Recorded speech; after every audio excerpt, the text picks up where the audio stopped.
ಇಲ್ಲಿನ ಹಡಗಲಿ ತಾಲೂಕಿನ ಅಡವಿ ಮಲ್ಲನಕೆರೆ ಗ್ರಾಮದಲ್ಲಿ ಸರ್ಕಾರಿ ಹಿರಿಯ ಪ್ರಾಥಮಿಕ ಶಾಲೆಯಲ್ಲಿ ಹಿಂದಿ ಭಾಷೆ ಶಿಕ್ಷಕರು ಆದ ಎಸ್ಎಂ ಕೊಟ್ರಯ್ಯ ಇವರಿಗೆ ನಿವೃತ್ತ ಗೌರವ ಸನ್ಮಾನ ಸಮಾರಂಭ ಕಾರ್ಯಕ್ರಮ ಅಚ್ಚುಕಟ್ಟಾಗಿ ನೆರವೇರಿದೆ. ಶಾಲೆಯ ಮುಖ್ಯ ಗುರುಗಳು ಆದ ವೀರಣ್ಣ ಮಾತನಾಡಿ, ಇವರು ಸುದೀರ್ಘ 26 ವರ್ಷಗಳ ಶಿಕ್ಷಣ ಸೇವೆಯನ್ನ ಈ ಗ್ರಾಮದ ನಮ್ಮ ಶಾಲೆಯಲ್ಲಿ ಮಾಡಿರುವುದು ನಿಜಕ್ಕೂ ಅಮೋಘವಾದದ್ದು. ಇವರ ಜೊತೆಯಲ್ಲಿ ನಾವು ಕೂಡ ಶಿಕ್ಷಕರ ಸೇವೆ ಸಲ್ಲಿಸಿದ್ದು ತುಂಬಾ ಸಂತಸ ತಂದಿದೆ. ಇವರ ಮುಂದಿನ ದಿನವನ್ನ ಆ ದೇವರು ಆರೋಗ್ಯ ಕೊಟ್ಟು ಸುಖ ನೆಮ್ಮದಿಯಿಂದ ಬಾಳಬೇಕು ಎಂದು ತಮ್ಮ ಅನಿಸಿಕೆಯನ್ನ ವ್ಯಕ್ತಪಡಿಸಿದ್ದಾರೆ. ಶಾಲೆಯ ಹಳೆ ವಿದ್ಯಾರ್ಥಿಗಳು ಮಾತನಾಡಿ, ನಮಗೆ ಹಿಂದಿ ಓದಲು ಬರೆಯಲು ಮಾತನಾಡಲು ಕಲಿತಿದ್ದು ನಮ್ಮ ಕೊಟ್ರಯ್ಯ ಸರ್ ಅವರಿಂದ. ಅದರ ಜೊತೆಗೆ ನಮ್ಮ ನಡೆನುಡಿ ಸಂಸ್ಕೃತಿಯನ್ನ ಹೇಗೆ ಕಾಪಾಡಿಕೊಳ್ಳಬೇಕು ಅಂತ ಮನದಟ್ಟವಾಗಿ ಮೂಡಿಸಿದ್ರು. ನಮಗೆ ಇಂತಹ ಶಿಕ್ಷಕರು ಸಿಕ್ಕಿರೋದು ನಿಜಕ್ಕೂ ಪುಣ್ಯ ಎಂದರು. ಪ್ರಾಥಮಿಕ ಶಾಲೆಗಳ ಸಂಘದ ಮಾಜಿ ಅಧ್ಯಕ್ಷರು ಹಾಗೂ ಶಿಕ್ಷಕರು ಆದ ವಿಬಿ ಜಗದೀಶ್ ಮಾತನಾಡಿ, ನಾವು ಇವರು 1998ರಲ್ಲಿ ಶಿಕ್ಷಕರ ಸೇವೆಗೆ ಹೆಜ್ಜೆ ಇಟ್ಟವರು. ಹಿಂದಿ ಪಠ್ಯ ಭಾಷೆಯನ್ನ ಇವರು ಅರೆದುಕೊಡುತ್ತಿದ್ರು. ಮಕ್ಕಳಿಗೆ ಹೇಗೆ ನಿಜವಾದ ಶಿಕ್ಷಣವನ್ನ ನೀಡಬೇಕೆನ್ನುವ ತಾತ್ಪರ್ಯ ಅವರಿಗೆ ಚೆನ್ನಾಗಿ ಗೊತ್ತಿತ್ತು. ಮಕ್ಕಳಲ್ಲಿ ಮಕ್ಕಳಾಗಿ, ಗುರುಗಳಲ್ಲಿ ಗುರುಗಳಾಗಿ ಬೆರೆತು ಒಂದು ಕುಟುಂಬದ ಒಡನಾಡಿಯಾಗಿ ಶಿಕ್ಷಕ ವೃತ್ತಿಯಲ್ಲಿ ಸೇವೆ ಸಲ್ಲಿಸಿದ ಅಪಾರವಾದ ಹಿರಿಮೆ ಕೀರ್ತಿ ಇವರದ್ದಾಗಿದೆ. ಹೋಗೋದು ಅನಿವಾರ್ಯವಾದರೂ ಕೂಡ ಇಂತಹ ವ್ಯಕ್ತಿಗಳಿಗೆ ನಾವು ನೀವುಗಳು ಸೇರಿ ಗೌರವ ಸನ್ಮಾನ ಮಾಡಬೇಕಾಗಿರುವುದು ತುಂಬಾ ಪ್ರಾಮುಖ್ಯವಾದದ್ದು ಎಂದರು. ಎಂಪಿಎಂ ಪ್ರೌಢಶಾಲೆಯ ಶಿಕ್ಷಕರು ಆದ ದಾವಲ್ ಸಾಹೇಬ್ ನೀಲಗುಂದ, ಗ್ರಾಮಸ್ಥರು ಆದ ಉರುಳಿಹಾಳ್ ಗಂಗಪ್ಪ, ಯುವಕರು ಆದ ಬಸವರಾಜ್ ಮನೆಗುದರಿ, ವೀರೇಶ್ ಕಲ್ಮಠ್ ಮಾತನಾಡಿದರು. ಮಕ್ಕಳು ಪ್ರಾರ್ಥನೆ ಮಾಡಿದರೆ ಶಿಕ್ಷಕರು ಆದ ವೀರೇಶ್ ಅವರು ಸ್ವಾಗತ ಕಾರ್ಯಕ್ರಮ ನಡೆಸಿಕೊಟ್ಟಿದ್ದಾರೆ. ಈ ಸಂದರ್ಭದಲ್ಲಿ ಶಾಲೆಯ ಎಸ್ಟಿಎಂಸಿ ಅಧ್ಯಕ್ಷರು ಆದ ಯುಪಿ ಮಂಜುನಾಥ್, ಮುಖ್ಯ ಶಿಕ್ಷಕರು ಆದ ವೀರಣ್ಣ, ಪ್ರೌಢಶಾಲೆಯ ಮುಖ್ಯ ಶಿಕ್ಷಕರು ಆದ ದಾವಲ್ ಸಾಹೇಬ್, ಎಸ್ಟಿಎಂಸಿ ಅಧ್ಯಕ್ಷರು ಆದ ಗಡ್ಡಿ ವೀರಣ್ಣ, ಮಾಜಿ ಅಧ್ಯಕ್ಷರು ಆದ ವಿಬಿ ಜಗದೀಶ್, ಶಿಕ್ಷಕರು ಆದ ಗೋಣಿ ಬಸಪ್ಪ, ಸಂತೋಷ್ ಸಿದ್ದೇಶ್, ನಾಣ್ಯ ನಾಯಕ, ಅಡುಗೆ ಸಿಬ್ಬಂದಿ ವರ್ಗದವರು ಹಾಗೂ ಹಳೆಯ ವಿದ್ಯಾರ್ಥಿಗಳು, ಗ್ರಾಮದ ಸರ್ವ ಸದಸ್ಯರು, ಶಾಲೆಯ ಮುದ್ದು ಮಕ್ಕಳು ಇದ್ದು ಕಾರ್ಯಕ್ರಮದಲ್ಲಿ ಅಚ್ಚುಕಟ್ಟಾಗಿ ಯಶಸ್ವಿಗೊಳಿಸಿದರು.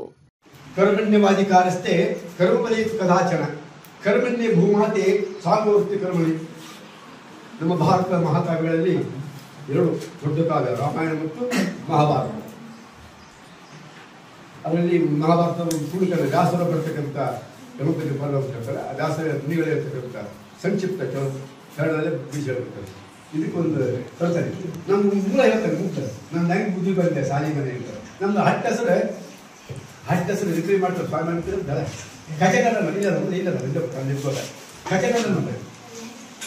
ವೈಯಪ್ಪಳ ಹಂಗಾಗಿ ಕಚೆಗಲ್ಲ ಅಡ್ಜಸ್ಟ್ ಇರ್ತಾರೆ. ಆಚಾರ ಮಾಡ್ತಾರೆ. ಅಕ್ಕಪಕ್ಕ ಮನೆ ಅಡಿಸಾಲ ಇರ್ತದೆ. ಹಿಂಗಾಗಿ ಗೋಧಿ ಮೀನು ಕಚೆ ಹೆಸರು ಬೀಗ ಅಡ್ಡ ನಮ್ದು ಕಚೆಗಲ್ಲ ಅಂತಲ್ಲ. ಸಾರಿಗೆ ಸಾಲಿ ಮಂದಿ ಸಾಲಿಗೆ ಬರುತ್ತೆ. 5 ಮಠ ಅದಲ್ಲ, ಅವು 4 ಕೂಡ ಹಾಳಾಗಿಲ್ಲ. ಬುತ್ತಿ ಬರೋದ್ರಿಂದ ಸ್ವಲ್ಪ ಅಳಿಸಿ ಸೇವೆ 3,000 ಸಂಬಳದಾಗ ಈ ಭಕ್ತರಿಗೆ ಸಹಾಯ ಪಡೆದು ಆ ಮಠ ಮಾಡಿದೆ. ಒಂದು ರೀತಿ ಸಾರಂಗ ಅಂತ ಪ್ರಾಣಿ, ನಮ್ಮ ಮೈಸೂರು ಅಭಯಾರಣ್ಯ ಬಿಟ್ಟು ಪ್ರಾಣಿ ಸಾರಂಗ ಪ್ರಾಣಿ ಹೆಮ್ಮಿರ್ತಾವ. ನಮ್ಮ ಕಡೆ ಹೆಮ್ಮಿರ್ತಾವೆ ಹಂಗೆ ಆ ಸಾರಿಂದ ಮುಚ್ಚಾಗುತ್ತೆ.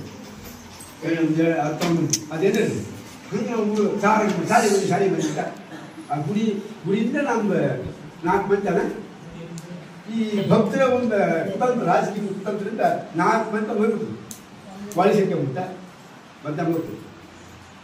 ಕುಂಬಾರು ಅದು ಹೋದ್ರು, ಸುಳಿದಾರು ಹೋದ್ರು, ಮತ್ತು ಇವೆಲ್ಲ ಲೇವದಿ ಸಾಲಕ್ಕೆ ಬಯದೇವ ಹಿಂಗೆ ಹೋದ್ರು. ನಮ್ಮ 4 ಮಂದಿ ಸಾಲ ಕಟ್ಟ ವಾಲಿ ಸೇರಿದ್ವಿ, ಮಾಲಿ ಸೇರಿದ್ವಿ, ಇಲ್ಲೇ ಚಿಗಡಿ ಸೇರಿದ್ವಿ, ಇಲ್ಲೇ ಬಂದ್ರೆ ನೋಡಿ ಹಿಂಗೆ 4 ಮಂದಿ ಹೋದ್ರು. ನಮ್ಮದು ತಕ್ಕೊಂಡಿಲ್ಲ. ಮತ್ತೆ ಒಂದು ಮಂದಿ ಇಬ್ಬರು ಬೆಳೆಸೋದಾರ ಗೊತ್ತಿರ್ತಾರ ಗಮನಕ್ಕೆ ಕೂತಾರ ಹೋಗ ಬೆಂಕಟಿ ಇಬ್ಬರು ಮನೆ ಇಬ್ಬರು ನೋಡ್ತಿದಾರ ಎತ್ತು ಬರ್ತದೆ. 70 ಎಮರ್ಜೆನ್ಸಿ ಇದ್ರೆ ಮುಂಚಿನಾಗ 2 ವರ್ಷ ಮನುಷ್ಯ ಆಗಬಿಟ್ಟ. 2-3 ವರ್ಷ ಏತಿದ್ದೀನಿ ನೋಡಿ. ಎಲ್ಲ 40 ಪರೀಕ್ಷೆ ಮಾಡ್ಕೊಂಡು ಹೋಗೋದಾಗಬೇಕು. 9 ಕೋಟಿ ಜೀವರಾಶಿಗೆ ಇದು ಮಾನವಜಾತಿ ಮಹಾಪುಣ್ಯ. ಎಷ್ಟೋ ಪಾಪದ ಪುಣ್ಯದ ಬಿಟ್ಟು ನಾವು ಪುಣ್ಯ ಅದ್ರಾಗ ಹುಚ್ಚು ಕುಡಿಸ್ಬಿಟ್ರೆ ಹೌದು ಸೊಳ್ಳು ಗುಡಿ ಬಾಬನ್ನ ನಮ್ಮ ಚಿಕ್ಕಪ್ಪ ಇದೆ. ಸೊಳ್ಳು ಗುಡಿ ಇದೆ ಉಡ್ಸಮ್ ಆಯ್ತು. ಏನಾಯ್ತು ಏನು ಮಾಡಿ ಅದು ಬಿಟ್ಟು ಹಾಕಿ ಅದು ಮಂದು ತಡೋದು ಈ ಥರ ಹೋದಲ್ಲ 25 ವರ್ಷಕ್ಕೆ ಹಿಂಗಾಯ್ತಲ್ಲ ಹಾಳು ಮಾಡಿ ಹೋಗ್ಬಿಟ್ಟು ಇವರು ಮನೆ ಮತ್ತೆ ಕೂಡ ಅಲ್ಲ ಇವು ಎಲ್ಲಿ ಕೈಯಲ್ಲಿ ಅಯ್ಯ ಕಡೆಗೆ ಇವ್ರು ಈ ಕಡೆಗೆ ಅಂತ ಮಾಡಿದ್ವಿ. ಏನು ಮಾಡಿ ಮತ್ತೆ ಕಳಿ ಸೇವೆ ಸಾಮೂಹಿಕ ಬಂದರೆ ತಿಮ್ಮಕ್ಕೆ ವಿಷಯ ಆಕಿ ಬಿದ್ದೆ ಊಟ ಬಿದ್ದೆ ಎಲ್ಲ ಮಾಡಿ ಮೇಲೆಪ್ಪ ಸೀಸೆ ಮೇಲೆಪ್ಪ ಅಲ್ಲಿ ಇರಬೇಕು. ನೀವು ಏನು ಮಾಡೋಕ್ಕೆ ನೀವು ನಾಯ್ತು ನೀವು ಸಾಲ ಕೊಡ್ಸಪ್ಪ, ನೀವು ಕಲ್ಪಕ ಕೊಡಿಸ್ತೆ, ನೀವು ಕಡಿ ಕೊಡಿಸ್ತೆ ನಾವು ಮಾಡಿ ನಾವು ಮಾಡ್ತಾ ಬಿಡೋದ್ರಿ. 4 ನಿಮಿಷ 5 ನಿಮಿಷ ನಾನು ಕೊಡ್ಬೋದು. ಇದೇ ಮಗ ಅದು ಉಳಿಬೇಕು ನಾವು ನಿಮ್ಮ ಸಹಾಯ ಕಡಿಮೆ